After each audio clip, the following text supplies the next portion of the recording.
다 함께 사도신경 하심으로 2025년 1월 7일 화요일 신년 특별 새벽기도의 둘째 날 예배 하나님께 올려드리겠습니다. 전능하사 천지를 만드신 하나님 아버지를 내가 믿사오며 그 외아들 우리 주 예수 그리스도를 믿사오니 이는 성령으로 잉태하사 동정녀 마리아에게 나시고 본디오 빌라도에게 고난을 받으사 십자가에 못 박혀 죽으시고 장사한 지 사흘 만에 죽은 자 가운데서 다시 살아나시며 하늘에 오르사 전능하신 하나님 우편에 앉아 계시다가 저리로서 산자와 죽은 자를 심판하러 오시리라. 성령을 믿사오며 거룩한 공예와 성도가 서로 교통하는 것과 죄를 사하여 주시는 것과 몸이 다시 사는 것과 영원히 사는 것을 믿사옵나이다. 아멘.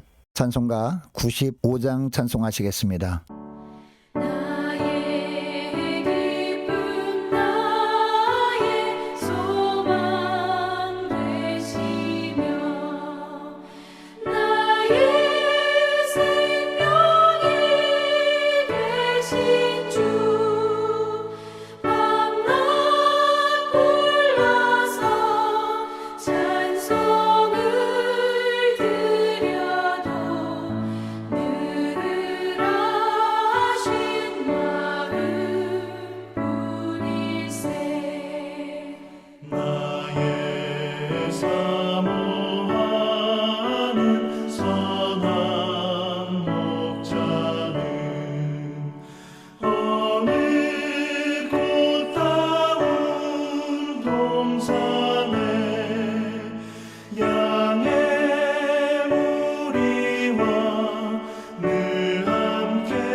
하나님 아버지 감사합니다. 오늘 신년 특별 새벽기도회 둘째 날도 저희들의 단잠을 깨워주시고 주님께서 부르심에 순종함으로 주 앞에 나와 주님께서 베푸시는 말씀을 받고 또 하루를 그리고 시작하게 하심을 감사합니다. 하나님 오늘도 주님 주신 말씀을 통해서 올 한 해 어떤 길로 주님께서 인도하시는지 바르게 알게 하시고 주님이 인도하시는 길로만 순종하며 나감으로 말미암아 오늘도 그리고 올 한 해 매 순간순간마다 오직 하나님 앞에서 살아감으로 주님께서 예비하신 승리의 축복을 드리며 하나님께 영광 돌리는 복된 하루와 그리고 한 해 될 수 있도록 은총 내려 주옵소서. 감사드리오며 우리 주 예수 그리스도 이름으로 기도드리옵나이다. 아멘. 자, 이 시간에 하나님의 주신 말씀은 요한계시록 4장 1절부터 11절까지 말씀 보겠습니다. 자, 화면을 보시면서 요한계시록 4장 1절부터 자, 우리 함께 합독하시겠습니다. 2일 후에 내가 보니 하늘에 열린 문이 있는데 내가 들은 바 처음에 내게 말하던 나팔 소리 같은 그 그 음성이 이르되 이리로 올라오라. 이후에 마땅히 일어날 일들을 내가 내게 보이리라 하시더라. 내가 곧 성령에 감동되었더니 보라, 하늘에 보좌를 베풀었고 그 보좌 위에 앉으신 이가 있는데 앉으신 이의 모양이 벽옥과 홍보석 같고 또 무지개가 있어 보좌에 둘렸는데 그 모양이 녹보석 같더라. 또 보좌에 둘려 24보좌들이 있고 그 보좌들 위에 24장로들이 흰 옷을 입고 머리에 금관을 쓰고 앉았더라. 보좌로부터 번개와 음성과 우레소리가 나고 보좌 앞에 켠 등불 7이 있으니 이는 하나님의 7영이라. 보좌 앞에 수정과 같은 유리바다가 있고 보좌 가운데와 보좌 주위에 4생물이 있는데 앞뒤에 눈돌이 가득하더라. 그 첫째 생물은 사자 같고 그 둘째 생물은 송아지 같고 그 셋째 생물은 얼굴이 사람 같고 그 넷째 생물은 날아가는 독수리 같은데 네 생물은 각각 6날개를 가졌고 그 안과 주위에는 눈들이 가득하더라. 그들이 밤낮 쉬지 않고 이르기를 거룩하다 거룩하다 거룩하다 주 하나님 곧 전능하신 이여, 전에도 계셨고 이제도 계시고 장차 오실 이시라 하고 그 생물들이 보좌에 앉으사 세세토록 살아계시는 이에게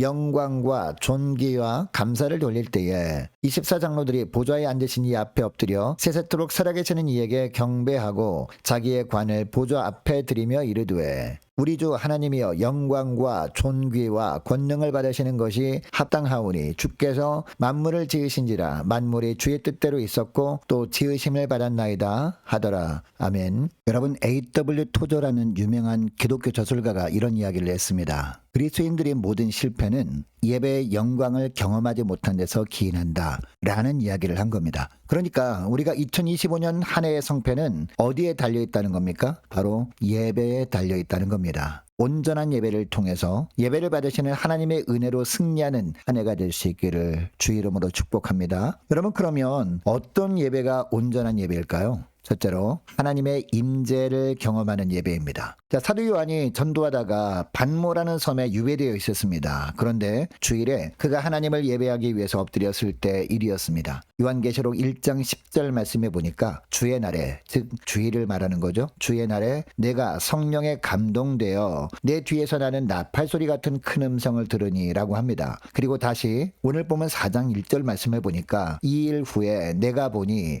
하늘에 열린 문이 있는데 라고 하고 있습니다. 자, 오늘 본문의 상황을 정리하면 이렇습니다. 반모섬에서 유배 생활을 하면서도 사도 요한은 예배에 대한 타는 목마름이 있었습니다. 그래서 사도 요한이 주일이 되어서 하나님을 예배하기 위해서 주님 앞에 엎드린 겁니다. 그 순간 성령님의 감동이 있었습니다. 나팔 소리 같은 주의 음성이 들려온 겁니다. 그리고 그는 하늘문이 열리는 것을 본 겁니다. 4장 1절 하반절 말씀을 보니까 다시 하나님의 음성이 들려오고 2절에 보면 사도 요한은 하늘의 보좌를 보고 보좌에 앉으신 하나님을 봅니다. 하나님의 임재를 체험한 겁니다. 여러분, 그리스도인들은 어떤 사람들입니까? 참된 예배를 통해서 하나님의 임재를 체험하는 사람들입니다. 그리고 그의 말씀 안에서 우리의 존재를 확인하는 사람들입니다. 이것을 알고 주님 한 분만으로 만족해하는 사람들이 바로 예수 믿는 사람들이라는 겁니다. 모쪼록 올 한 해 동안 예배 드릴 때마다 하나님의 임재를 늘 체험함으로 말미암아 주님 한 분만으로 참 만족을 누리며 사는 복된 한 해가 될 수 있기를 축복합니다. 둘째로, 하나님이 인생 최고의 가치로 인정해 드리는 예배가 바로 온전한 예배입니다. 자, 오늘 보면 11절 말씀을 보니까 24장로가 나오는데요. 이들이 보좌에 앉으신 하나님 앞에 엎드리며 이렇게 고백합니다. 우리 주 하나님이여, 영광과 존귀와 권능을 받으시는 것이 합당하오니 라고 합니다. 여러분, 이 구절에 나오는 합당하오니라는 말은요, 가치가 있으십니다 라는 말입니다. 여러분, 그러면 왜 하나님께다 우리 인생의 최고의 가치일까요? 11절 하반절을 보면 주께서 만물을 지으신지라. 만물이 주의 뜻대로 있었고 또 지으심을 받았나이다 하더라 라고 합니다. 이 세상의 모든 것뿐만 아니라 우리까지도 주님의 뜻대로 창조하신 하나님이시기 때문입니다. 즉 우리 인생의 참 주인이 바로 하나님이시기 때문에 하나님이 우리 인생의 최고의 가치가 되는 겁니다. 그래서 계시록 5장에도 보면 창조주 하나님에게서 구속주이신 성자 하나님에게로 초점이 옮겨집니다. 자, 계시록 5장 8절 말씀을 특별히 보니까 그 두루마리를 취하심에 내 생물과 24장로들이 그 어린 양 앞에 엎드려 라고 합니다. 여러분, 24장로들이 누구 앞에 엎드리고 있습니까? 하나님의 어린 양 예수 그리스도 앞에 엎드리고 있습니다. 계시록 5장 12절 말씀도 보니까요. 죽임을 당하신 어린 양은 능력과 부와 지혜와 힘과 존귀와 영광과 찬송을 받으시기에 합당하도다라고 합니다. 여러분 이 구절에도 보면 또 합당하도다라는 단어가 나옵니다. 어린 양이신 예수님도 우리 인생의 최고의 가치라는 겁니다. 그가 바로 세상 죄를 지고 가는 하나님의 어린 양으로 오셔서 우리 대신 죽임당하시고 우리는 죄에서 비로소 구원을 받았기 때문입니다. 그러니까 진정한 예배는 이 예수님께 예배를 드리면서 예수님은 저의 삶의 최고의 가치입니다 라고 고백하며 드리는 예배인 겁니다. 그래서 4장 10절 말씀에도 보니까 24장로들은 예배하면서 자기의 면류관을 벗어서 주님께 드립니다. 아무쪼록 예배 드릴 때마다 예배를 받으시는 주님이 내 삶의 가장 귀한 가치로 늘 인정해 드리면서 예배 드리시는 저와 여러분 되시기를 축복합니다. 여러분 이런 참 예배를 드릴 때 온전한 예배를 하나님께 올려드릴 때 예배를 받으시는 하나님께서 우리에게 주시는 두 가지 축복이 있습니다. 첫째 축복이 뭐냐? 예배를 통해 하나님의 성품을 닮아가게 하신다라는 겁니다. 자, 오늘 보면 4절 말씀을 보시기 바랍니다. 또 보좌에 둘려 24보좌들이 있고 그 보좌들 위에 24장로들이 흰 옷을 입고 머리에 금관을 쓰고 앉았더라라고 합니다. 여러분 24장로들은요 신구약 시대를 대표하는 예배자들입니다. 구약의 12지파, 신약의 12사도를 더한 숫자가 바로 24입니다. 그러니까 이 땅의 모든 예배자를 상징하는 사람들이 바로 24장로인 겁니다. 그런데 그들이 흰옷을 입었고 금 면류관을 썼다라고 하고 있습니다. 여러분 흰옷은 거룩성 그리고 금 면류관은요